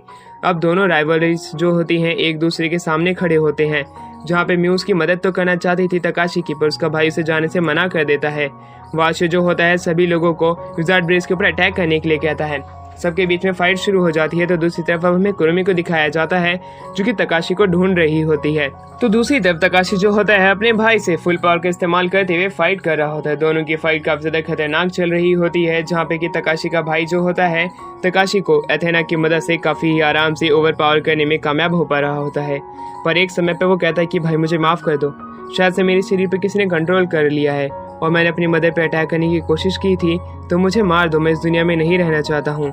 उसकी इस तरह की इमोशनल बातें सुन के अब तकाशी जो होता है अपनी पावर को हटा के अपने भाई को कहता है कि अभी भी हम वापस से अपनी दुनिया में लौट सकते हैं। उसका भाई उसके पास जाने लगता है, पर दूर खड़ी कुरुमी जो होती है वो कहती है कि तुम ऐसा मत करो, अभी भी गैको ठीक नहीं हुआ है। और गैको उसका मजाक उड़ाते हुए कहता है कि भाई तुम तो काफी ज्यादा बेवकूफ हो। वो अपने स्वॉर्ड से उसको खत्म करने वाला ही था कि तभी बीच में कुरुमी आ जाती है और कुरुमी अपनी जान दे देती है तकाशी को बचाने के लिए। गैको जो होता है कुरुमी को मार के काफी ज्यादा दुखी होने लग जाता है कि ये सारी गलती वापिस से तकाशी की है कि उसकी वजह से कुरुमी की जान गई है। अब वहीं दूसरी तरफ तकाशी जो होता है कुरुमी के जाने के बाद काफी ज्यादा गुस्से में आ चुका था। म्यू जो होती है वो कुरुमी को बचाने के लिए जाती है और हीलिंग मैजिक का इस्तेमाल करती है। दूर खड़े सभी लोग ये सब देख रहे होते हैं कि अब तकाशी जो होता है वो अपने आप से बाहर खो चुका है। अब वो अपने फुल पावर का इस्तेमाल करने लगता है और अपनी लाइफ फोर्स को दांव पे लगा देता है। अब ये देख के तो गैको की काफी ज्यादा फट जाती है कि अब क्या होने वाला है। अब तकाशी जो होता है अपने स्वॉर्ड से उसके ऊपर फुल एज अटैक करना शुरू कर चुका था। अब उनकी लड़ाई जमीन पे जाके शुरू हो जाती है, जहाँ पे कि वापस से हारने के बाद में गैको जो होता है कहने लगता है कि ये तुम्हारी गलती है, अगर तुम ही पैदा नहीं होते तो शायद से ये सब नहीं होता। वो अपनी गलतियां जो होता है वो अपने बड़े भाई तकाशी पे डालने लग जाता है, पर तकाशी और उसके बीच में फुल एज फाइट की वजह से उनके पावर लीक होने लग जाती है और आसपास के शहर के जो घर होते हैं वो तबाह हो रहे होते हैं। दूर खड़ी मोमोको जो कि उनकी प्रिंसिपल है ये देख रही होती है। वो समझ चुकी थी ये फाइट आगे चल के बहुत बड़ा रूप ले लेगी, इसलिए वो अपने ब्लैक वॉइड को उसके पास भेज देती है और ब्लैक वॉइड को वो उसके पास भेजते हुए कहती है कि मैं तुम्हारी आखिरी बार मदद कर रही हूँ तकाशी, शायद से तुम इससे खुश हो जाओगी। ये कहने के बाद अब हमें दिखाया जाता है जहाँ पे वो ब्लैक वॉइड गिरा था वहाँ पे एक बहुत बड़ा गड्ढा हो चुका था जिसे क्रैश्ड कहते हैं। तो दूसरी तरफ तकाशी की मदर योको को बचाने के लिए काजुमे आता है, काजुमे उसे बचा देता है। तो दूसरी तरफ वो फॉर्चून टेलर को कहता है कि आखिर तुम मेरी मदद क्यों कर रही हो, जिसके ऊपर वो कहती है कि जब से तुमने मेरी जान बचाई है तभी से मैं तुम्हारी मदद करने की कसम खा चुकी हूँ। अब वहीं दूसरी तरफ काजुमे जो होता है अपने पास से अब कुरुमी की फोटो निकालता है और कहता है कुरुमी मैंने अब माँ की जान बचा ली है। ये बात तो सुन के हमारा सीन यहाँ से फिर शिफ्ट हो जाता है कि आखिरकार काजुमे उसे अपनी मदद क्यों कह रहा है। अब काजुमे जो होता है कहता है कि मैं फ्यूचर बदलने वाला हूँ। तकाशी की आंखें खुलती हैं और वो खुद को एक बेंच पे पड़ा पाता है। वो आसपास जब घूमने लगता है तब वो खुद को विजार्ड ब्रेस की स्कूल में पाता है और वहीं दूसरी तरफ वो अपनी मदर को देखता है जो कि अपने यंगर सेल्फ में होती है। वो अपनी मदर के पास जाने लगता है, पर तभी ग्रीन हेयर टीचर आता है जो कि उसकी मदर से बात कर रहा था। वो भी स्टूडेंट होते हैं।